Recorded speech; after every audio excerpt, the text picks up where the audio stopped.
الحمد لله نحمده ونستعينه ونستغفره ونعوذ بالله من شرور أنفسنا ومن سيئات أعمالنا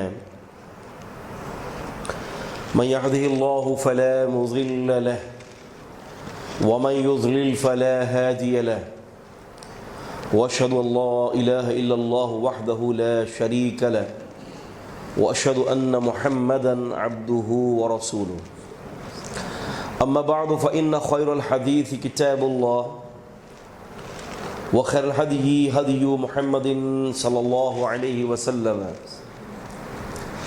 وشر الأمور محدثاتها وكل محدثة بدعة وكل بدعة ضلالة وكل ضلالة في النار أما بعد فأعوذ بالله السميع العليم من الشيطان الرجيم من همزه ونفخه ونفثه ظهر الفساد في البر والبحر بما كسبت أيدي الناس رب اشرح لي صدري ويسر لي أمري واحلل عقدة من لساني يفقهوا قولي۔ تمام قسم کی تعریفات اللہ تبارک و تعالیٰ کے لیے ہے کہ جو کہ اکیلا پورے کائنات کو پیدا کرنے والا ہے اور نہ ہی وہ کسی کا محتاج ہے اور نہ ہی وہ کسی سے کسی کام میں مشورے لیتا ہے، نہ اس کی کوئی بیٹھک ہے، نہ اس کا کوئی وزیر ہے، نہ اس کی ذات کا کوئی خلیفہ ہے۔ جب چاہتا ہے، جو چاہتا ہے، جس کے لیے چاہتا ہے، جتنا چاہتا ہے کر دیتا ہے۔ اگر وہ کسی کے لیے عزت کا فیصلہ کر دے تو اس کے فیصلے کو پوری دنیا مل کر ذلت میں تبدیل نہیں کر سکتی، اور اگر وہ کسی کے لیے ذلت کا فیصلہ کر دے تو پوری کائنات کے لوگ مل کر بھی اس کے فیصلے کو عزت میں تبدیل نہیں کر سکتے۔ وَتُعِزُّ مَن تَشَاءُ وَتُذِلُّ مَن تَشَاءُ بِيَدِكَ الْخَيْرُ۔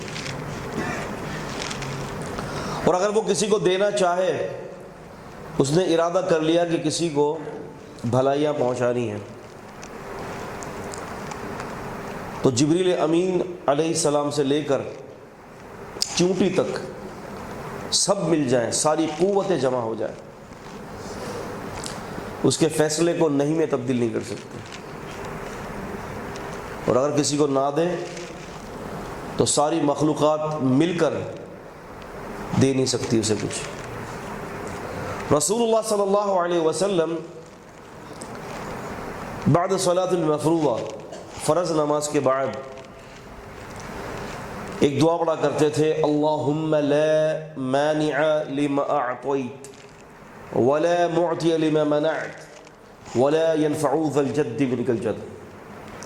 اللہم، اے میرے اللہ، لا مانع لما اعطیت، کوئی روک ہی نہیں سکتا جس کو تو دے دے۔ کس میں اتنی طاقت ہے جو تیرے فیصلے کو روک دے؟ ولا معطی لما منعت، اور کوئی اس کو دے نہیں سکتا جس کو تو محروم رکھ دے۔ ولا ينفع ذا الجد منک الجد، تیری بزرگی، تیری بڑائی کے آگے کوئی بزرگی، کوئی بڑائی کام نہ دے گی۔ درود ہو، سلام ہو، رحمتیں ہوں، برکتیں ہوں جناب محمد الرسول اللہ صلی اللہ علیہ وآلہ وازواجہ وذریتہ واہل بیتہ وسلم تسلیما دائما ابدا۔ بلکہ اللہ کے تمام انبیاء پر اللہ تعالیٰ کی رحمتیں ہوں، اللہ تعالیٰ کی برکتیں ہوں، اللہ تعالیٰ رحم فرمائے ہر اپنے نیک بندوں اور ہر اپنی نیک بندیوں پر۔ صحابہ اکرام کی مجلس بڑی عجیب مجلس ہوا کرتی تھی۔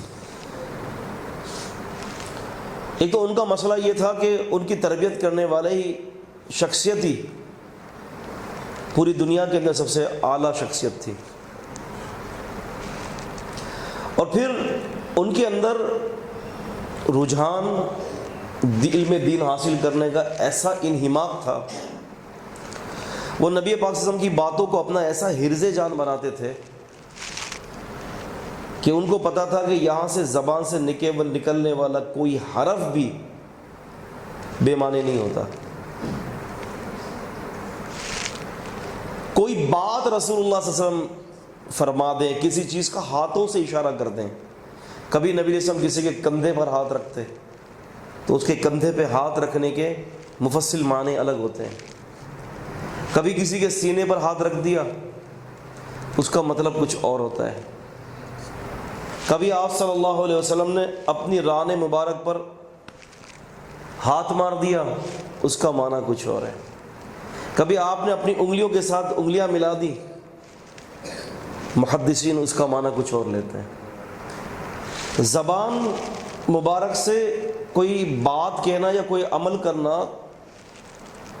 تو اس کے علاوہ آپ کے جسم اعضاء سے کسی چیز کا اشارہ کرنا بھی امت کے لیے فائدے سے خالی نہیں ہے.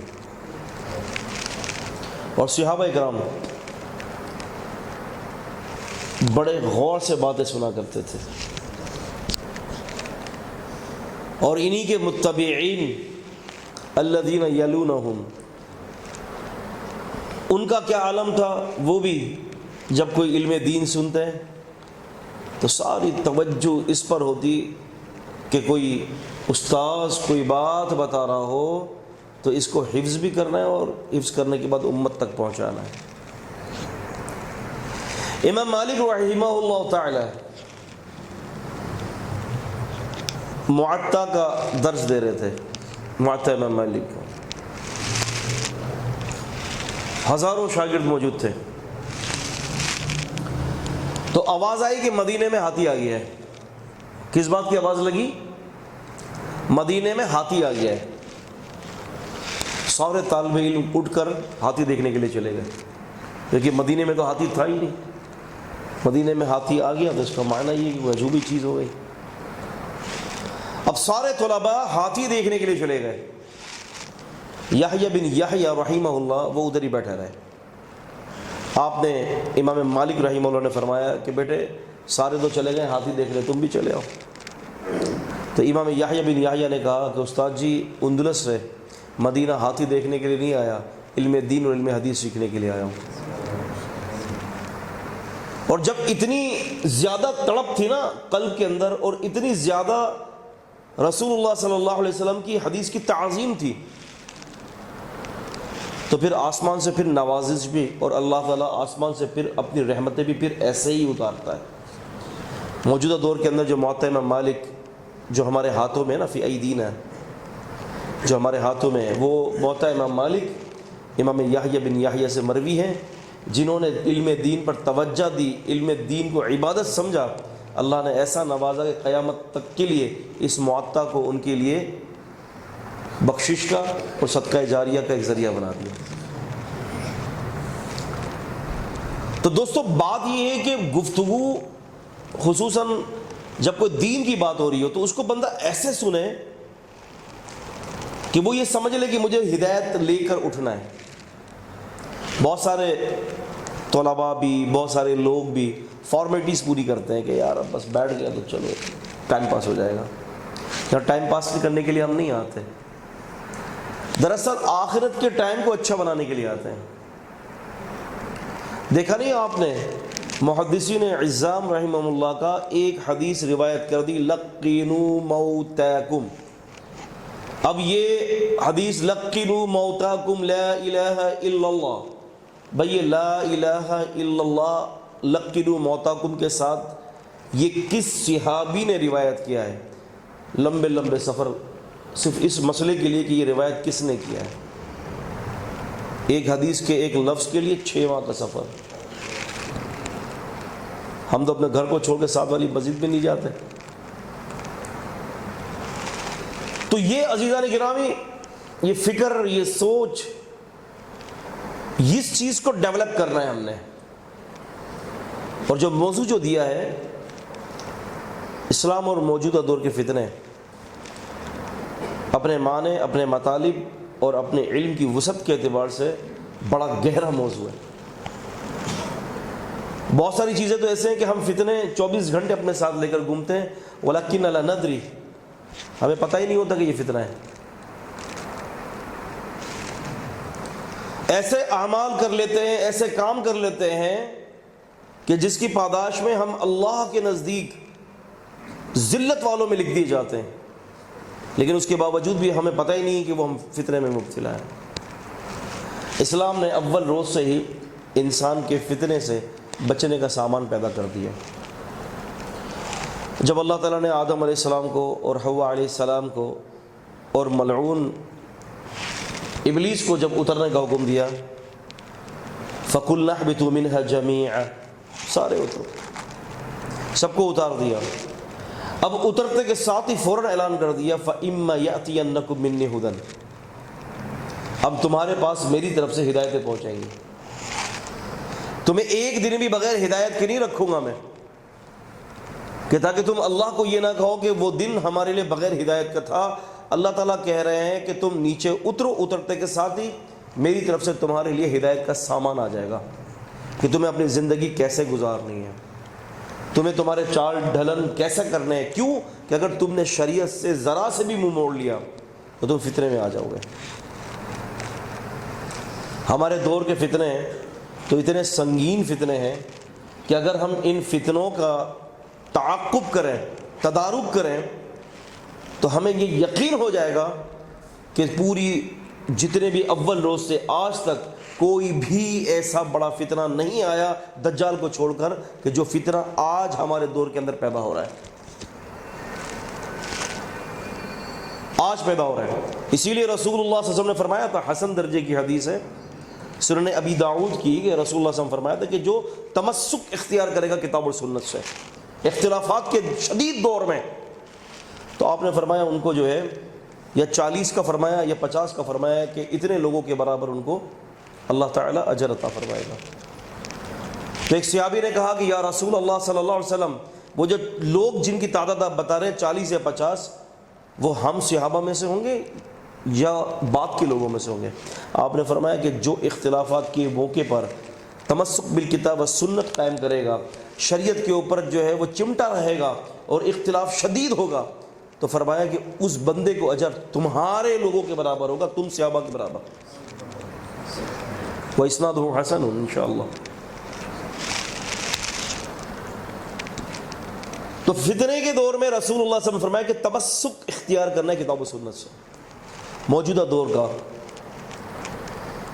جو سب سے بڑا فتنہ ہے، پہلا فتنہ الحاد کا ہے۔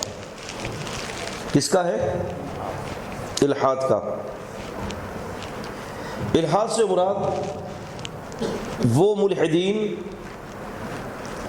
کہ جو اللہ تبارک و تعالیٰ کے وجود کا انکار کرتے ہیں۔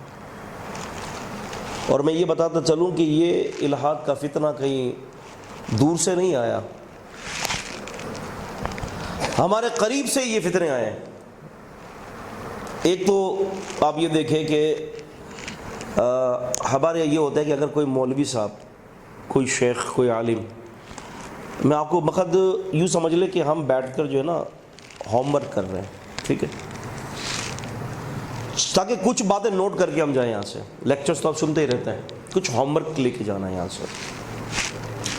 ہمارے اگر کوئی مولوی صاحب اگر آ جاتے ہیں نا، یا کوئی شیخ آ جاتے ہیں، اور جب وہ کلام کرتے ہیں کتاب و سنت پر، تو اس کی کوئی خاص ویلیو ہم نہیں دیتے۔ ایسا ہی ہے، جب تک کہ وہ دو کام نہ کر لے۔ ایک تو انگریزی ٹھکا ٹک بول رہا ہوگا تو فوراً ذہن کے اندر ایک کلک ہوگی، یار قابل بندہ ہے، کیا بندہ ہے یہ؟ قابل بندہ ہے، ماشاءاللہ، بہت اچھی شخصیت ہے۔ حالانکہ وہ موٹیویشنل اسپیکر جو ہے وہ آپ کو دے کیا رہا ہے؟ وہ صرف انگریزی کے ورڈز تو آپ کو دے رہا ہے، اور کیا دے رہا ہے؟ الا ماشاءاللہ۔ یا پھر وہ سائنس کی کوٹیشنز کوٹ کر رہا ہے آپ کے سامنے کہ بھئی یہ حدیث ہے، یہ آیت ہے، ماڈرن سائنس نے اس کی تصدیق کر دی ہے، یہ آیت ہے، اس کی سائنس نے تصدیق کر دی ہے، وہ سائنس کی اصطلاحات آپ کے سامنے بیان کر رہا ہے۔ آپ سمجھ جاتے ہیں کہ بھئی یہ تو چوٹی کا عالم ہے۔ ایسا ہی ہے میرے اپنے مشاہدے میں کئی جگہ پر، مگر جہاں آپ نے اسلام کو، دین اسلام کو سائنس کی اصطلاحات کے ساتھ ملایا تو بس انف ہے، بہت ماشاءاللہ، کیا بات ہے۔ جبکہ عزیزان گرامی یہ بہت بڑا فتنہ ہے، یہ فتنہ آپ کو الحاد تک لے جائے گا۔ آپ کو پتہ ہے؟ پہلی بات تو یاد رکھیں کہ دین اسلام کی تصدیق کے لیے ہمیں کسی سائنس کی نیڈ نہیں ہے، ہمیں نہیں ہے۔ اس کی دلیل یہ ہے کہ یہ دین اسلام جو ہے نا دو چیزوں پر مبنی ہے عزیزوں، قرآن و حدیث پر، ٹھیک ہے؟ اور یہ کیا ہے؟ یہ اللہ کی وحی ہے، جو اللہ کا علم ہے، اللہ کے علم کی تصدیق گورو کے اپنے آبزرویشنز کریں گے کیا؟ اپنے تجزیے کریں گے کیا؟ یعنی وہ کافر، وہ ملحد ہیں، وہ عیسائی، وہ یہودی جو راندہ درگاہ کیا ہوا ہے، جو مغضوب علیہم الضالین ہے، وہ تصدیق کر رہا ہے کہ ہاں یہ آیت بالکل ٹھیک ہے، میں نے تحقیق کر لی ہے اس کی۔ آپ کو پتہ ہے عیسائیت کی عمارت کو برباد کس نے کیا؟ آپ کو پتہ ہے عیسائیت کی عمارت، اگر آج سے آپ زیادہ نہیں 150 سال پیچھے چلے جائیں، عیسائیت کی عمارت کو تباہ کرنے والی چیز ان کے دور کے اندر سائنس کے ساتھ عیسائیت کا تجزیہ، جیسے کہ آج ہمارے یہاں کرتے ہیں اسلام اینڈ ماڈرن سائنس، کمپیٹیبل اور انکمپیٹیبل کے نام سے ہے، حدیث and modern science, Islam and modern science, miracles and modern science, معجزات اور سائنس۔ یعنی آپ یہ سمجھیں کہ مستقل طور پر 2 3 4 جلدوں پر کتابیں لکھ دی گئی ہیں کہ جوتا پہننے کی سنت اور سائنس، نماز پڑھنے کی سنت اور سائنس۔ ایک آدمی سے گفتگو ہوئی، روزہ نہیں رکھتا تھا، جب سے اس کو پتا چلا کہ روزہ رکھنے میں سائنس یہ کہتی ہے کہ بلڈ پریشر آپ کا نارمل ہو جاتا ہے، آپ کا شوگر نارمل ہو جاتا ہے، یہ سارے امراض دور ہو جاتے ہیں، تب سے اس نے روزہ رکھنا شروع کر دیا۔ مجھے بتائیے روزے کا اب وہ اجر اس کو ملے گا؟ مجھے بتائیے بھائی، دین اسلام کے اندر ایمان کس چیز کا نام ہے؟ الذین یؤمنون بالغیب ویقیمون الصلاۃ ومما رزقناہم ینفقون، کہ ایمان والے تو وہ ہیں وہ جو غیب پر ایمان لاتے ہیں، وہ ایمان والے نہیں ہیں جو مشاہدہ دیکھ کر ایمان لاتے ہوں۔ اور اس طرح تو جو ہے بہت ساری احادیث کے اوپر بھی الحاد کی وجہ سے، ان سائنس کی وجہ سے بہت ساری حدیثوں کا انکار کیا جاتا ہے۔ میں یہ بات اس لیے آپ سے یہ کہنا چاہ رہا ہوں، یہ باتیں اس لیے میں آپ کے سامنے یہ گفتگو رکھ رہا ہوں کہ یہ آج کے دور کا بہت بڑا فتنہ ہے۔ آپ کے یہ لاہور کے اندر ہی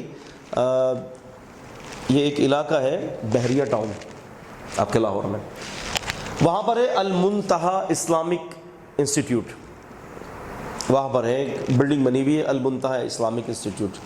انہوں نے مجھے مدعو کیا تھا 3 سال پہلے کی بات ہے، اور موضوع دیا تھا کہ حدیث اور جدید سائنس، اور انہوں نے کہا تھا کہ میمن صاحب آپ نے ساری وہ روایات آپ نے نقل کرنی ہے کہ جو بظاہر سائنس اس کی تصدیق کرتی ہو۔ تو میں نے کہا ٹھیک ہے میں آ جاؤں گا۔ تو انہوں نے چونکہ ایک سائنس کا موضوع تھا تو انہوں نے سارے پڑھے لکھے لوگوں کو جمع کر لیا، یعنی میڈیکل ڈاکٹرز وغیرہ بھی تھے، اور بالکل تازہ MBBS کے کرنے والے جو ہے وہ نوجوان بھی تھے وہاں پر، اور بہت سارے پرانے ڈاکٹرز بھی تھے، اور اس قسم کی یعنی پوری ایک اچھی گیدرنگ تھی۔ اچھا، وہ موضوع انہوں نے مجھے یہ دیا اور میں نے اس پر تقریر کیا کہ ہمارے دین کو کسی سائنس کی تصدیق کی اور تحقیق کی ضرورت نہیں ہے۔ جب آپ سائنس کو دیکھ کر مسلمان کرو گے نا تو وہ پھر مسلمان ایویں ہی ہوں گے پھر، اور جب آپ مسلمان کتاب اور سنت پڑھ کر اس کو کتاب اور سنت پیش کر کے آپ جب اس کو مسلمان کریں گے نا تو واقعی میں کوئی حقیقت کے اندر کوئی مسلمان بنے گا۔ وہ کراچی کے اندر ایسا ہی ہوا، کراچی کے اندر ایسا ہی ہوا کہ 3 لڑکے ملحد ہو گئے، پہلے مسلمان ہوئے سائنسی تحقیقات پڑھنے کے بعد، سائنس نہیں کر دیا ماشاءاللہ۔ آپ نے دیکھا نہیں وہ بگ بینگ تھیوری، اولم یر الذین کفروا ان السماوات والارض کانتا رتقا ففتقناہما، ہے آسمان اور زمین ملے ہوئے تھے، دھماکے سے ہم نے ان کو جدا کر دیا۔ کتنے لوگ اس کے اوپر لوگوں نے جو نا اپنے جو ہے وہ اظہار خیال ڈالا، اور کتنے کافر مسلمان ہوئے اس سائنس کی اسٹیٹمنٹ پر۔ آپ کو پتہ ہے اب وہ اسٹیٹمنٹ بدل چکی ہے سائنسی، اب کیا کریں گے؟ آپ سمجھ رہے میری بات کو؟ اب کیا کریں گے بھائی؟ اب ریورس، وہ 3 لڑکے ریورس ہو گئے، ہمارے پاس غالباً اس کے رابطے بھی موجود ہیں عاصم بھائی، پیچھے ہو گئے مرتد۔ کیوں؟ کہ کس نے کہا تھا آپ کو جو ہے وہ اس کو اسلام کا کلمہ پڑھاؤ سائنس دکھا کر، اصول دعویٰ کے اندر واضح طور پر یہ بات ہے، کتاب اور سنت اس بات کے اوپر عیاں ہے کہ کسی کو مسلمان اس کے ذریعے نہیں کیا جائے گا، کسی کو مسلمان قرآن و سنت کے ذریعے مسلمان کیا جائے گا۔ اور پھر جب کوئی شخص کتاب اور سنت کے دیکھ کر مسلمان ہوتا ہے نا، تو پھر اس کے ایمان کا لیول ہی کچھ ہوتا ہے۔ فار ایگزامپل رسول اللہ صلی اللہ علیہ وسلم جب معراج سے تشریف لائے نا، تو یہ پورے جگہوں پر یہ بات پھیل گئی کہ رات کے کچھ حصے میں رسول اللہ صلی اللہ علیہ وسلم آپ اقصیٰ گئے، مسجد اقصیٰ مکے سے، ٹھیک ہے، وہاں گئے ہزاروں کلومیٹر کا سفر، واپس بھی آ گئے وہاں سے ہزاروں کلومیٹر کا سفر، اور رات کے کچھ حصے میں، جبکہ اس وقت سواری کے لیے گھوڑا، خچر یا پھر اونٹ استعمال کیا جاتا تھا۔ نبی پاک صلی اللہ علیہ وسلم نے تو کبھی زندگی میں سمندر کا سفر کیا ہی نہیں ہے۔ آپ نے تو بلکہ اگر ہم یوں کہیں گے کہ آپ صلی اللہ علیہ وسلم نے کبھی سمندر اپنی مبارک زندگی میں نہیں دیکھا، تو کوئی اس کے اندر جو ہے نا مغالطہ نہیں ہوگا کہ واقعتاً آپ صلی اللہ علیہ وسلم نے کبھی سمندر نہیں دیکھا۔ کسی ایک صحابی نے یہ نہیں کہا کہ نبی پاک سمندر پہ گئے تھے۔ آپ سمجھ رہے ہیں میری بات کو؟ تو اتنا دور گئے مسجد اقصیٰ، اسرائیل، اور واپس آ گئے ہزاروں کلومیٹر کا سفر۔ اس وقت کے جو مادی اینک کے لوگ جو تھے نا، جو وہ اسلام کو، دین کو اور نبی کریم صلی اللہ علیہ وسلم کے فرامین کو، قرآن مجید کی آیات کو اپنی مادی اینک سے دیکھا کرتے تھے، تو اس کا جو سربراہ تھا، اس کا جو لیڈر تھا، وہ ابو جہل تھا۔ اس کے ذہن کے اندر یہ بات نہیں آئی۔ آ کر ابو بکر رضی اللہ عنہ سے کہتا ہے کہ ابو بکر سنا تمہارے نبی کیا کہہ رہے ہیں؟ ابو بکر رضی اللہ عنہ فرمایا کہ بھئی کیا کہا ہمارے نبی نے؟ انہوں نے کہا کہ مسجد اقصیٰ تشریف لے گئے، رات کے رات ہو کے واپس بھی آ گئے۔ اس کے سامنے تو مادی سارے ذرائع موجود تھے نا، یؤمنون بالغیب کی جو پہلی شرط ہے وہ تو تھی نہیں۔ تو ابو بکر رضی اللہ تعالیٰ نے فرمایا کہ اگر کس نے یہ بات کہی، کہا کہ تمہارے نبی نے صلی اللہ علیہ وسلم، فرمایا ٹھیک کہی۔ تو ابو جہل، جاہلوں کے باپ نے کہا عقل تو استعمال کرو، ایسے کیسے ہو سکتا ہے؟ اب وہ عقل کی دعوت دے رہا ہے، اس کو پتہ نہیں ہے کہ یؤمنون بالغیب کے اندر ہم نے عقل کو پیچھے چھوڑ دیا ہے، ہم نے یؤمنون بالغیب پر عقل کو پیچھے چھوڑ دیا ہے۔ ابو بکر نے فرمایا کہ ابے بھائی بات یہ ہے، بے وقوف جاہلوں کا باپ، بات یہ ہے کہ ابو بکر رضی اللہ تعالی عنہ کی عقل تسلیم کرے کہ نہ کرے، ابو بکر کا ایمان تسلیم کرتا ہے کہ اگر یہ بات نبی علیہ السلام نے فرمائی ہے تو یہ بات حق کے سوا کچھ نہیں ہے۔ اندازہ کریں ایمان،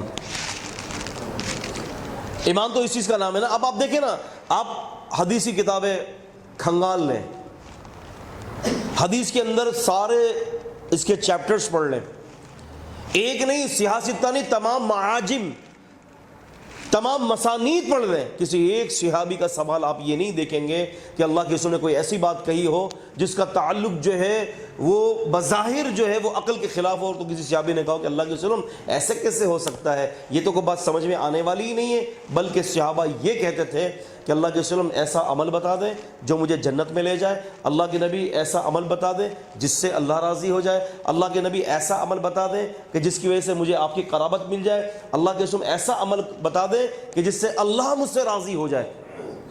کسی صحابی نے یہ سوال نہیں کیا کہ ایسے کیسے، ایسے تو ہو ہی نہیں سکتا، عقل تو ماننے کے لیے تیار ہی نہیں ہے۔ کیوں کہ ایمان نام اس چیز کا ہے یؤمنون بالغیب کا، قالوا سمعنا واطعنا غفرانک۔ تو موجودہ دور کے اندر عزیزان گرامی، یہ جو ہے نا مقصد ذہن، اندر کا مغز، سوچ، آپ کی فکر، دراصل اس کو شریعت کے کٹہرے میں لانا پڑے گا، اس کو شریعت کے مطابق مت ڈالیں، کیونکہ یہ بات تو طے شدہ ہے کہ چھوٹی چیز بڑی چیز میں آ جاتی ہے، لیکن بڑی چیز چھوٹی چیز میں نہیں آ سکتی، یہ طے شدہ ہے۔ میں آپ کو کہوں کہ آپ کے اس علاقے کے اندر شاہ جمال علاقہ ہے نا، شاہ جمال علاقے کے اندر لاہور آ جائے، آ سکتا ہے، اور میں کہوں کہ یہ علاقہ لاہور میں آ جائے تو ایسا ہی ہے، کیونکہ بڑی چیز چھوٹی چیز میں نہیں جا سکتی، چھوٹی چیز بڑی چیز میں ضم ہو سکتی ہے۔ تو عقل چونکہ چھٹان بھر کی ہے، اس کی حدود بہت کم ہے، اور شریعت لامحدود اللہ کا علم ہے، تو تو پھر لا محدود محدود میں کیسے آ سکتی ہے؟ اتنے سارے کروڑوں خربوں محدود اشیاء لا محدود کے اندر ضم ہو جائیں گے، پتہ بھی نہیں چلے گا۔ اور میں تو کہتا ہوں کہ بھائی بات یہ ہے سیدھی سی کہ دین اسلام کو سمجھنا ہے رسول صلی اللہ علیہ وسلم کے ذریعے سمجھو ہے۔ اور اگر کوئی قرآن مجید کو بغیر نبی علیہ الصلوۃ والسلام کے ذریعے سمجھتا ہے نا، تو میں تو اس کی مثال ایسے دیتا ہوں کہ وہ تو بالکل ایسا ہی ہے کہ کوئی شخص اپنا موبائل سیل چارج کرنے کے لیے جو ہے نا وہ اس پن کا سہارا نہیں لے رہا، بلکہ ڈائریکٹ 12,000 وولٹ کے کھمبے کے ساتھ اس کو لگا رہا ہے، کہتا ہے کہ سیکنڈ میں چارج ہو جائے گا۔ کیا ہوگا؟ کیا خیال ہے؟ چارج ہوگا؟ وہ نہیں ہوگا، چارج نہیں ہوگا۔ بالکل اسی طریقے سے دماغ کی وائرنگ، دماغ کو چارج کرنے کے لیے اگر آپ حدیث کو بیچ میں لگا دیتے ہیں اور ڈائریکٹ قرآن سے لگائیں گے، دھماکہ ہوگا، سمجھ نہیں سکتے، کیونکہ رسول اللہ صلی اللہ علیہ وسلم آپ کو سمجھائیں گے نا۔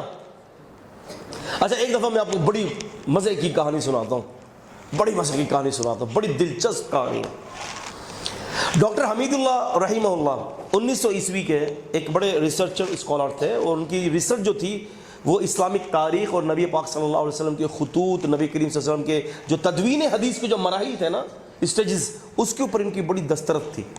انہوں نے کافی ساری کتابیں لکھی ہیں۔ تو وہ کہتے ہیں کہ ایک دفعہ ایسا ہوا کہ میں اور doctor Maurice Bucaille the Bible Quran and science والے، ٹھیک ہے۔ اچھا ان کی جو یہ کتاب ہے نا دی بائبل قرآن اینڈ سائنس، یہ دنیا کی لگ بھگ 50 زبانوں میں شائع ہو چکی ہے، اور 5واں باب انہوں نے حدیث کے اوپر لکھا ہے۔ 4 باب قرآن مجید پر ہے، اور 5واں باب جو ہے، جو چیپٹر ہے، وہ حدیث پر ہے۔ تو اس 5ویں چیپٹر کے اندر انہوں نے بہت ساری باتیں لکھی ہیں۔ انہوں نے کہا کہ میں نے صحیح بخاری سے 200 حدیثوں کو الگ کر دیا ہے۔ کتنی حدیثوں کو؟ 200 حدیثوں کو الگ کر دیا ہے، کہ جو کہ ہماری سائنس کے خلاف ہے۔ وہ نئے نئے مسلمان تھے، ان کو پتہ نہیں تھا، کسی استاد سے پڑھے ہوئے نہیں تھے، ان کو پتہ نہیں تھا۔ نئے نئے مسلمان ہو کر جب دنیا کو دیکھا کہ سارے ہی پاگل ہیں سائنس کے پیچھے، تو انہوں نے کہا کہ لگتا ہے کہ اسلام بھی سائنس کا محتاج ہے۔ تو انہوں نے کہا کہ سائنس جہاں فیکٹ بیان کرتا ہے تو اسلام تو فیکٹ بیان کرتا ہی ہے، تو اسلام اور سائنس جب فیکٹ بیان کر لیں تو ان کی آپس کے اندر جو ہے نا ایک دوسرے کے ساتھ لازم اور ملزوم ہو جاتے ہیں، یعنی کمپلیمنٹری ہو جاتی ہے ان کی آپس میں۔ تو انہوں نے بائبل قرآن اور سائنس کے 5ویں باب کے اندر بہت ساری حدیثوں کو انہوں نے رد کیا، اپنی کمزوری کے ہم کہیں گے، ہم اچھا گمان کریں گے علم نہیں تھا، کمزوری تھی، لگتا ہے ان کو کسی نے سمجھایا نہیں تھا۔ البتہ الحمدللہ اللہ تعالیٰ کے فضل سے اللہ تعالیٰ نے مجھے یہ توفیق دی، میری ایک کتاب انٹرنیشنل لیول کی ایک کتاب ہے صحیح بخاری اور بائبل ایک تقابلی تجزیہ۔ میں نے 23 چیپٹرز کے اندر بائبل کا رد کیا ہے، اور یہ بتایا ہے کہ بائبل قرآن مجید تو قرآن مجید صحیح بخاری کا مقابلہ نہیں کر سکتی۔ 23 چیپٹرز ہے اس میں، اور اس میں آخری کے چیپٹر میں نے یہ کہا ہے کہ ڈاکٹر موریز بکائے پر پورا میں نے ایک چیپٹر قائم کیا ہے، اور ان کی the Bible and Quran and science کے اندر جو انہوں نے 5ویں باب میں حدیثوں کے اندر غلطیاں کی ہیں، اس کو میں نے وہاں پر جو ہے نا سارا تحریر کیا اور اس کا جواب دیا ہے۔ تو میں آپ سے یہاں پر کہنا چاہتا ہوں کہ ڈاکٹر حمید اللہ کہتے ہیں کہ میں اور یہ ہم دونوں بیٹھے ہوئے تھے، ڈاکٹر موریز بکائے، تو بات پہ بات نکلی، بڑی زبردست کہانی ہے، مجھے اتنی پسند آئی وہ کہانی، میں نے کہا آپ کے ساتھ شیئر کر دوں میں۔ تو ڈاکٹر موریز بکائی دراصل یہ اپنا دل کے ڈاکٹر تھے، ان کا ایمان لانے کا سلسلہ ایک الگ ہے، مسلمان کیسے ہوئے یہ وہ ایک الگ چیپٹر ہے۔ لیکن ڈاکٹر حمید اللہ کہتے ہیں کہ ہم دونوں بیٹھے ہوئے تھے، تو ایسا ہوا کہ بات پہ بات نکلی، تو مجھے کہنے لگے کہ یار حمید اللہ صحیح بخاری کے اندر بہت ساری ایسی حدیثیں ہیں کہ جو سائنس کے حوالے سے جو ہے نا اگر ہم دیکھیں تو ہم نہیں مانتے اس سائنس کو، یعنی ہم اس حدیثوں کو نہیں مانتے۔ تو ڈاکٹر حمید اللہ نے کہا کہ حضرت کوئی ایک حدیث تو بتائیں کہ جس کو آپ نہیں مانتے، کون سی سائنس کے خلاف ہے؟ کہتے کہ دیکھو وہ حدیث سائنس کے خلاف ہے کہ رسول اللہ صلی اللہ علیہ وسلم فرماتے ہیں کہ جب مشروب کے اندر مکھی گر جائے، پڑھی ہے نا صحیح بخاری کتاب بدء الخلق کے اندر اللہ کے نبی صلی اللہ علیہ وسلم کی حدیث ہے، اور حدیث نمبر ہے 32-33۔ نبی علیہ السلام نے فرمایا کہ جب کوئی مکھی مشروب میں گر جائے تو اس کو پورا ڈبو کر پھر نکالو، کیونکہ آپ نے فرمایا کہ ایک پر میں اس کی بیماری ہے جو اندر چلا جاتا ہے، اور دوسرے پر میں شفا ہے جو اوپر رہتا ہے، تم ڈبو دو گے تو وہ اس کی برابری ہو جائے گی، یعنی اس کی بیماری اسی کے پر کے اندر جو لگے ہوئے جو شفا کے جو اللہ پاک نے جرثومے پیدا کیے ہیں وہ اس کو مار دیں گے بیماری کے، ٹھیک ہے۔ تو یہ کہتے ہیں کہ جی ڈاکٹر موریز بکائی کہتے ہیں کہ ڈاکٹر حمید اللہ کو کہ میں نہیں مانتا اس کو. اب دونوں ادھیڑ عمر کے تھے, بڑی بڑی عمروں کے تھے, دونوں تجربے کار تھے. تو انہوں نے کہا کہ جی کیوں نہیں مانتے ڈاکٹر صاحب, آپ کیوں مانتے کیوں نہیں, کیا ہو گیا آپ کو, اس حدیث میں آپ کو کیا ایسا نظر آ گیا کہ نہیں مانتے؟ بولے اس لیے کہ ایسی کوئی مکھی نہیں ہے سائنس کے مطابق. کیا کہتے ہیں؟ ایسی کوئی مکھی نہیں ہے. تو ڈاکٹر حمید اللہ نے کہا کہ ڈاکٹر صاحب یہ تو بتائیے کہ آپ ویسے ڈاکٹر ہیں کس چیز کے, آپ ڈاکٹر کس چیز کے ہیں؟ کہتے ہیں کہ میں تو ہارٹ اسپیشلسٹ ہوں. کہا کہ کیڑوں مکوڑوں کے اور جانوروں کے تو ڈاکٹر نہیں ہے نا؟ کہا کہ نہیں میں اس کا تو نہیں ہوں. تو بولے جب آپ اس کے ڈاکٹر نہیں تو اس فیلڈ میں جا کیوں رہے؟ جب آپ اس چیز کے ڈاکٹر نہیں ہے, بات اگر دل پہ ہو تو سمجھ میں آتی ہے کہ آپ ہارٹ اسپیشلسٹ ہیں اور بات جو ہے وہ دل کے حوالے سے ہو رہی ہو تو آپ کچھ اس کے حوالے سے کوئی اسٹیٹمنٹ دے تو کچھ سمجھ میں بھی آتا ہے کہ چلو آپ خامہ بلی جو ہے نا اس کے اندر آپ مداخلت کر رہے ہو. یار آپ جب جانوروں کے ڈاکٹر ہی نہیں ہیں, آپ کی یہ اسپیشلائزیشن ہے ہی نہیں اس مسئلے کے اوپر, تو پھر آپ مکھیوں پہ بات کیوں کر رہے ہیں؟ تو ڈاکٹر حمید اللہ کہتے ہیں کہ یار بات تو تمہاری سچ ہے. یہ خود ڈاکٹر حمید اللہ کہہ رہے ہیں, میں نے آپ کو پورا بتا رہا ہوں ان کا واقعہ. انہوں نے کہا یار بات تو سچ ہے, میں تو بہت اس کا ڈاکٹر نہیں ہوں. کہتے ہیں کہ ڈاکٹر صاحب ہو سکتا ہے کہ رسول اللہ صلی اللہ علیہ وسلم کے دور میں ایسی مکھیاں ہوں اور آج ختم ہو گئی ہوں. تو کہنے لگے کہ ہاں بالکل صحیح کہہ رہے ہیں آپ. کہا کہ دیکھیں نا ڈاکٹر صاحب ہم بہت ساری ایسے جانوروں کو دیکھتے ہیں جو پہلے تھے اب نہیں ہیں, وجود نہیں ہے ان کا. بالکل ایسا ہی ہے. تو کہا کہ پھر کیوں حدیث کا انکار کر رہے ہیں؟ تو کہتا ہے کہ میں نے اپنے اس انکار کو واپس لے لیا, سمجھ میں آ گئی بات. پھر کہا کہ ڈاکٹر صاحب اچھا بتائے دوسرا. کہتے ہیں کہ یار میں اس کو بھی نہیں مانتا کہ یہ کیا بات ہوئی کہ رسول اللہ صلی اللہ علیہ وسلم نے جو ہے نا کچھ لوگوں کو اونٹنی کی پیشاب پلوا دی, اونٹنی کی پیشاب پلوا دی. بخاری شریف کی حدیث میں ہے صحیح بخاری کے اندر کہ رسول اللہ صلی اللہ علیہ وسلم کے پاس قبیلہ بنو عقل اور عرینا کے لوگ آئے تھے, تو ان کے پیٹ میں پانی بھر چکا تھا اور ان کے پھیپھڑوں میں پانی بھر چکا تھا. تو آپ سے ہم نے فرمایا کہ وَشْرِبُهُمْ أَبْوَالِهَا وَأَلْبَانِهَا, کہ ان لوگوں کو اونٹنی کے باڑے میں رکھو اور اونٹنی کا دودھ اور پیشاب ان کو پلا دو. حدیث میں آتا ہے وہ صحیح ہو گئے, نبی کریم صلی اللہ علیہ وسلم نے یہ علاج بتایا. ڈاکٹر صاحب کہہ رہے میری سمجھ میں نہیں آ رہا.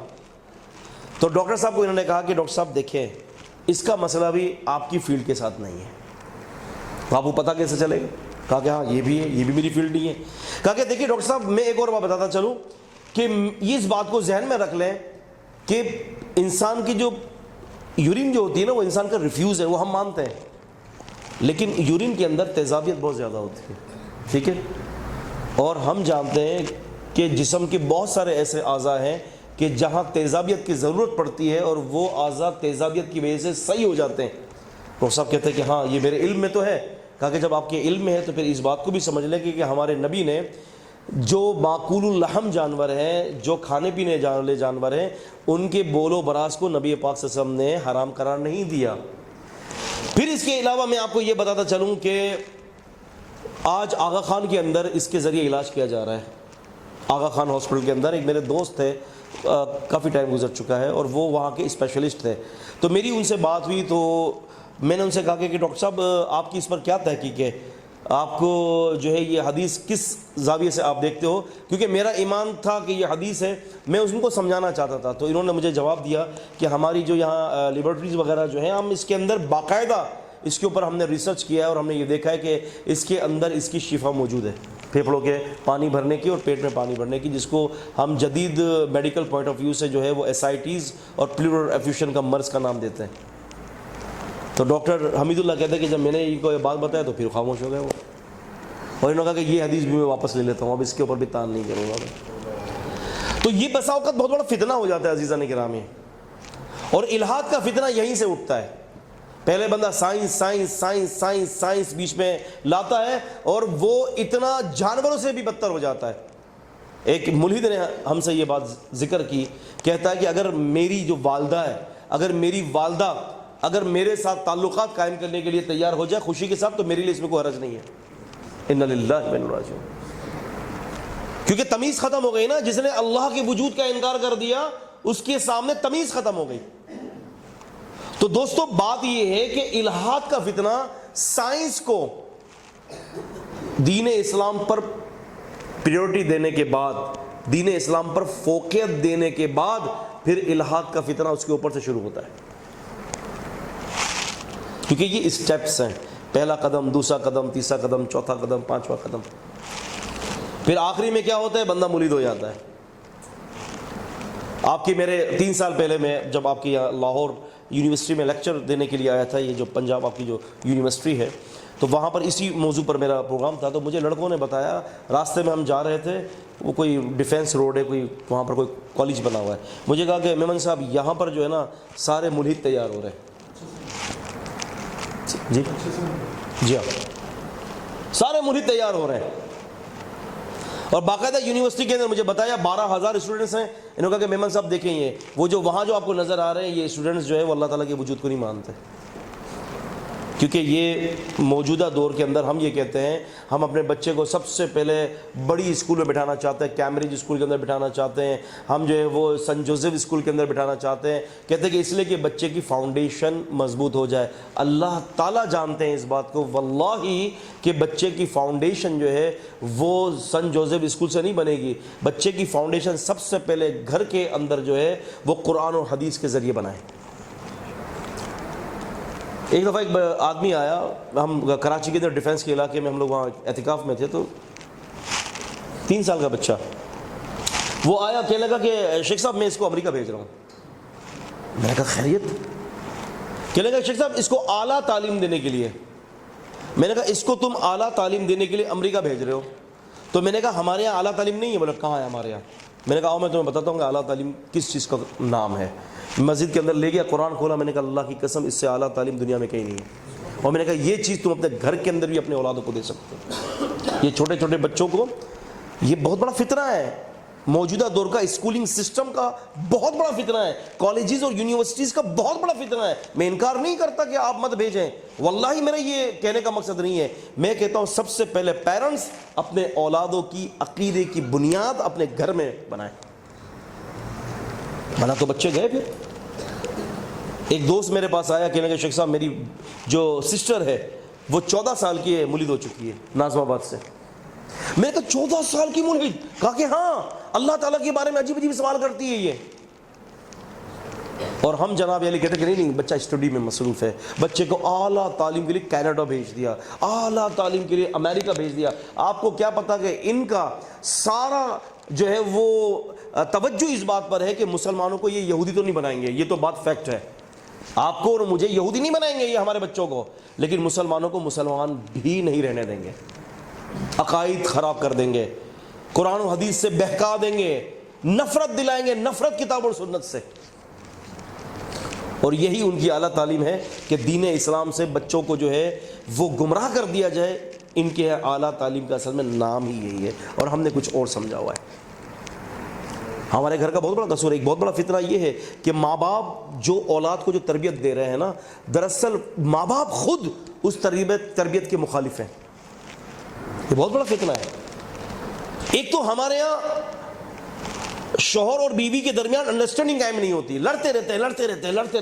بچے دیکھ رہے ہوتے ہیں، بچے پھر آگے جا کے خود بھی لڑیں گے، لڑتے ہی رہتے ہیں 24 گھنٹے.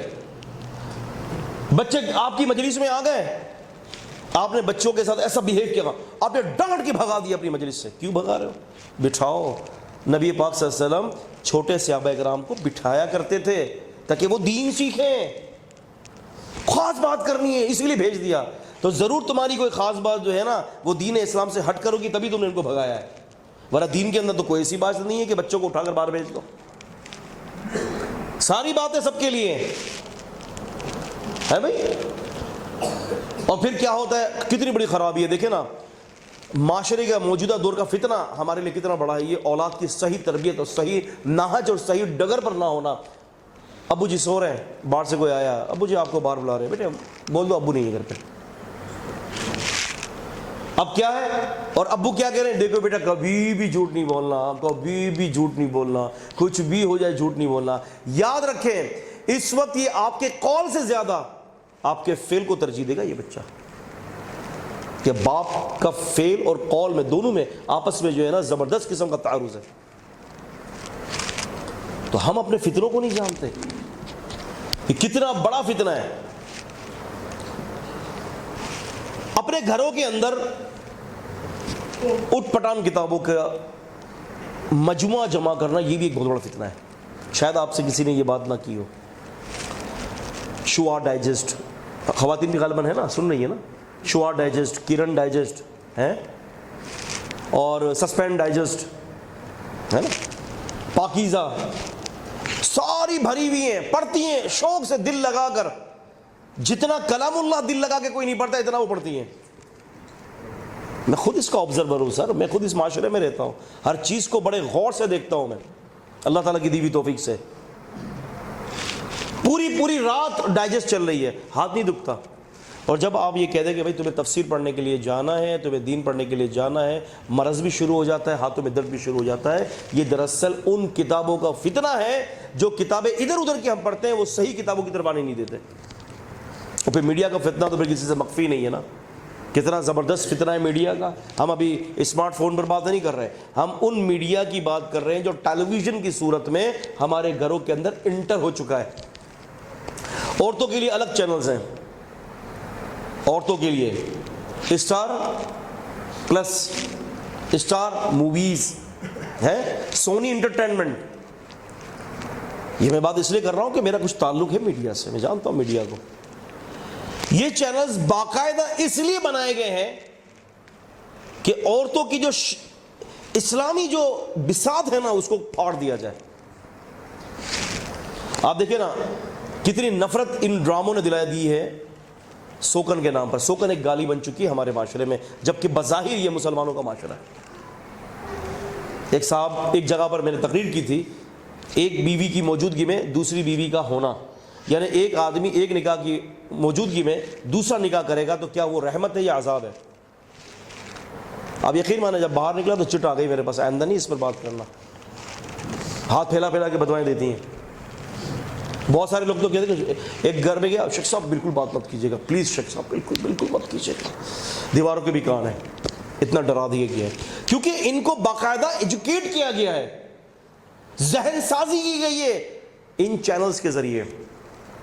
آپ دیکھیں نا کیا ہمیں دکھایا جا رہا ہے. سوکن سے اتنی نفرت ڈال دی. اچھا پھر یہ کیا کہتے ہیں پتہ ہے، یہ اس طرح سے کہتے ہیں کہ خاوند عورت کی پراپرٹی ہے. میں یہ فطرہ بتا رہا ہوں میں آپ کو، میں اللہ نہ کرے کوئی عورتوں کی وہ بات نہیں کہہ رہا، وہ بھی جو معاشرے میں ہو رہا ہے ہمارے، اپنی پراپرٹی، ایک کی شادی کر لی دوسرا حرام. فَانْكِحُوا مَا طَابَ لَكُمْ مِنَ النِّسَاءِ مَثْنَى وَثُلَاثَ وَالرُّبَاعَ، کہ عورتوں سے شادی کرو جو تمہیں پسند ہو، دو تین چار عورتوں سے. فَإِنْ خِفْتُمْ أَلَّا تَعْدِلُوا فَوَاحِدَةً، ڈرو کہ تم انصاف نہ کر سکو تو ایک، او ما ملکت ایمانکم، یا جو تمہاری کنیزیں ہوں. ذَلِكَ أَدْنَىٰ أَلَّا تَعُولُوا، یہ اس لیے ہم بتا رہے ہیں تمہیں کہ تم کہیں تعول کا شکار نہ ہو جاؤ. تو یہ بہت بڑا فتنہ ہے بچوں کے لیے. ہم اپنے بچوں کو کیا کرتے ہیں، میاں بیوی فار ایگزامپل باہر سے آئے، الگ کمرے میں بیٹھے ہوئے کوئی ڈسکس کرنی ہے، بیٹے اس کمرے میں جاؤ اور کارٹون دیکھو. ایسا ہی ہوتا ہے، اس کمرے میں جاؤ کارٹون دیکھو. 100 چینلز کم از کم آپ کے ٹیلی ویژن پر آ رہے ہیں. ایسا ہی ہے بھائی، 100 چینل.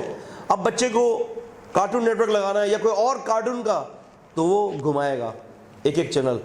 پتہ نہیں کیا کیا خرافات اس بچے کے آنکھوں سے گزر کر جا رہی ہیں. ماں باپ ڈسکس کر رہے ہیں، بچے کو چھوڑ دیا، کارٹون دیکھے گا، دل بہلے گا. انٹرٹینمنٹ، یہ انٹرٹینمنٹ نہیں ہے بچوں کی. بچے کی بساط کو، بچے کی ایمانیات کو اور بچے کی شرم و حیا کو تباہ کیا جا رہا ہے. آپ دیکھ لیں ٹام اینڈ جیری کارٹون کو، سب بچے جانتے ہیں ٹام اینڈ جیری کارٹون. میں کیا بولوں آپ کو، آپ دیکھیں اس کے اندر باقاعدہ اس کے لباس دیکھیں، ٹام اور جیری کے جو لباس ہوتے ہیں بالکل لباس وہ جو شریعت کے خلاف ہے. میں آپ کو بتاؤں، آپ خود جانتے ہیں. سینڈریلا پوری رات گھر سے غائب، رات کو دیر سے آتی ہے، بچے کو بتایا جاتا ہے کوئی بات نہیں، آپ جو ہے وہ فرینڈ شپ کرو ہیں خواتین سے، عورتوں سے، لڑکیوں سے، بھلے رات بھر بچیوں کو بتایا جائے رات بھر آؤ، کوئی مسئلہ نہیں ہے. اس گندے ماحول کو یہاں پر انڈیلا جا رہا ہے اور ہم کہتے ہیں کہ بچہ انٹرٹینمنٹ میں لگا ہوا ہے. بوڑھوں کے لیے ریسلنگ لگا دی گئی اور خبریں، ویسے بھی ان کے تو دنیا سے جانے کا وقت آ چکا ہوتا ہے، ویسے بھی ریسلنگ کے ذریعے اور عجیب جو ہے وہ سنسنی خیز خبروں کے ذریعے ان کو پاگل کر دیا. اب وہ پریشان، آپ نے دیکھا نہیں کرکٹ چل رہا ہوتا ہے، بوڑھے سارے کرکٹ دیتے، اللہ ماشاء اللہ میں سب کی بات نہیں کر رہا، وہ کرکٹ دیکھ رہے تھے ہارٹ اٹیک ہو گیا. کراچی کے تو 2 بوڑھوں کا جو ہے وہ ہارٹ اٹیک ہو گیا، سینہ بند ہو گیا، مر گئے. کیا کر رہے ہیں بابا جی؟ ایسا مقد سائیکو نفسیاتی ایمان. بوڑھوں کو ریسلنگ میں لگا دیا ہے، بوڑھوں کو خبروں میں، ان کو پتا ہے نا یہ بوڑھا اگر تربیت پر آ جائے گا تو تربیت کرے گا سب کی، اس کو ایسا کرو کہ ذہنی مار مارو. ان کے لیے الگ چینلز ہیں، ریسلنگ ریسلنگ ریسلنگ ریسلنگ. اور ینگ کو تو آپ کو پتا ہے کیا کچومر نکال دیا ہے، ان کے لیے تو سارے چینلز اوپن ہیں.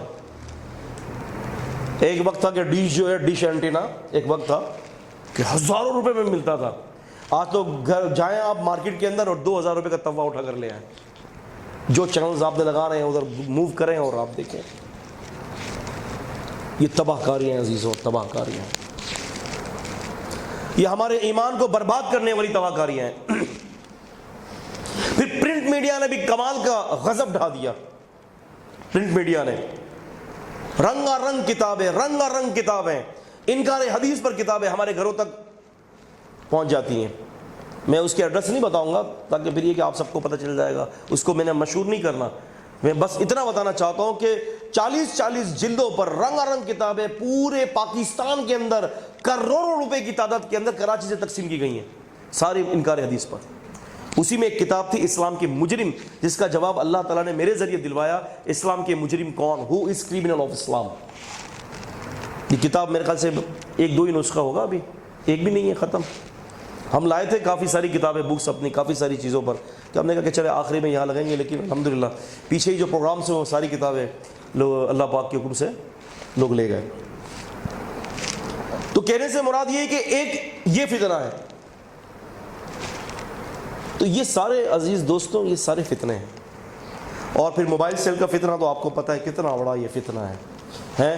گھر میں 4 بیٹیاں ہیں، 4 بیٹے ہیں، چھوٹے بچے بھی ہیں، بڑے بچے بھی ہیں. آج تو اسمارٹ فیملی اسی کو کہا جاتا ہے کہ ہر بچے کے پاس اسمارٹ فون ہے. ماشاءاللہ چھوٹا بچہ اس کے پاس بھی اینڈرائڈ سیٹ رکھا ہوا ہے. لگتا ہے بہت فیملی پڑھی لکھی بھی ہے اور بہت مال سے اللہ نے نوازا فیملی کو. آپ یقین مانیں میں آپ کو اللہ جانتے ہیں میں جھوٹ نہیں بول رہا.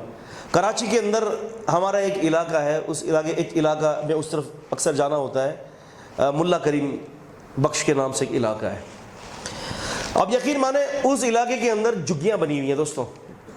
یعنی آپ یہ سمجھ لیں کہ گھر کی جو چھت ہے نا وہ چادروں سے بھی نہیں ہے. RCC تو بہت دور کی بات ہے، چادروں سے بھی نہیں ہے. کیا کہ وہ جو شامیانے ہوتے ہیں نا موٹے کپڑے والے، اس سے لگایا ہوا ہے.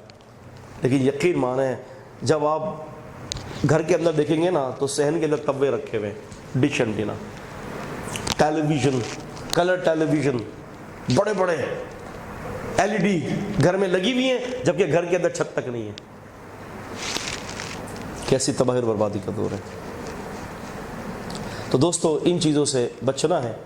بات تو بہت طویل ہے، تقریباً 50 ایسے پوائنٹس ہیں کہ جس پہ ہم بات کر سکتے ہیں کہ موجودہ دور میں ہمارے کیا کیا فتنے ہیں. اور ایک میں فتنے کی طرف آپ کی طرف اور بھی توجہ دلاؤں کہ جو فتنہ ہم کرتے ہیں وہ یہ ہے کہ ہمارے ہاں جو ہماری نیو جنریشن جس سے دوستی کرتی ہے نا، تو دوستی کرنا بھی ایک موجودہ دور کا بہت بڑا فتنہ ہے. کیونکہ ہمارے یہاں دیکھا نہیں جاتا کہ ہمارے بچے کس قسم کے لڑکوں سے دوستی کرتے ہیں. اس کی سب سے بڑی خرابی میں بتاتا ہوں کہ باپ پر ہوتی ہے. باپ اپنے بیٹے کو اپنا دوست نہیں بناتا. آپ کو پتہ ہے ایک وقت ہوتا ہے کہ بچوں کو لاڈ کی ضرورت ہوتی ہے، ایک وقت ہوتا ہے بچوں کو سختی کی ضرورت ہوتی ہے، ایک وقت آتا ہے کہ بچہ بڑا ہو جاتا ہے، جوان ہوتا ہے، اس کو دوستی کی ضرورت ہوتی ہے. جب باپ اس کو دوست بن کر نہیں بنائے گا اپنا اور اس کو دوستی نہیں دے گا تو پھر غلط جگہوں پر جا کر وہ دوستی کرے گا. میں سمجھتا ہوں کہ باپ اور بیٹے کی دوستی ایسی ہونی چاہیے کہ جب وہ بڑا ہو جائے، 16 سال کی عمر پار کر لے، کہ اگر اس کو نکاح کا تقاضا ہو نا تو اپنے والد صاحب سے کہہ سکے کہ ابو جی مجھے نکاح کرنا ہے. آپ کو نکاح کی خبر نہیں آئے گی کہ بچہ آپ کو نکاح کر رہا ہے، یا تو بھاگ کر لے جائے گا جب پتہ چلے گا، یا موبائل فون سے پکڑا جائے گا. فتنہ ہے. خیر اللہ تعالیٰ امت کو فتنے سے محفوظ فرمائے. اس کے علاوہ علمی فتنے بہت زیادہ ہیں. انکار حدیث کا فتنہ ہے. سمجھ میں آ رہی ہے بات؟ یہ بہت بڑا فتنہ ہے جو جگہ جگہ آپ دیکھتے ہیں منکرین حدیث پیدا ہو چکے ہیں. محمد علی مرزا کتنا بڑا فتنہ ہے یہ انکار حدیث کا، کہ اس نے صحابہ اکرام رضوان اللہ تعالی علیہم اجمعین کی پوری تعظیم کو امت کے دلوں سے نکالنے کی کوشش کی، اور کافی حد تک کامیاب ہوا ہے. کافی حد تک رونے کا مقام ہے. اسی طرح سے غامدی صاحب نے حدیث کی اصطلاحات کے حوالے سے یہ اتنے بڑے فتنے بنے ہیں غامدی صاحب کہ حدیث کی اصطلاحات جو ہیں اس کو لوگوں کے دلوں کے اندر شک کی نگاہ ڈال دی ہے کہ لوگ حدیث کی اصطلاحات اور محدثین کو ماننے کے لیے تیار ہیں ہی نہیں، تبدیل کر دیا۔ پھر پرویز نے مکمل طور پہ حدیث کا انکار کر دیا۔ سر سید احمد خان نے اسکولز کی کتابوں میں ان کے سلیبس اور ان کے باقاعدہ نام ان کا ہے کہ سر سید احمد خان، انہوں نے کیا کیا کہ پورے قرآن و حدیث میں جہاں جہاں بھی معزات کا ذکر ہے اس کا انکار کر دیا۔ کہاں رونا روئے، کدھر جائیں؟ تو بس وصیت اور نصیحت یہی ہے مجھے بھی اور آپ کے لیے بھی، خود بھی اور گھر والوں کو بھی، قرآن و سنت کے ساتھ چمٹا دیں انشاءاللہ تعالی۔ اللہ تعالیٰ کی عبادت، اللہ تعالیٰ سے تعلق کی جڑنے کی برکت سے انشاءاللہ ہم فتنوں سے محفوظ رہیں گے۔ اقول قولی ھذا استغفر اللہ لی ولکم ولسائر المسلمین۔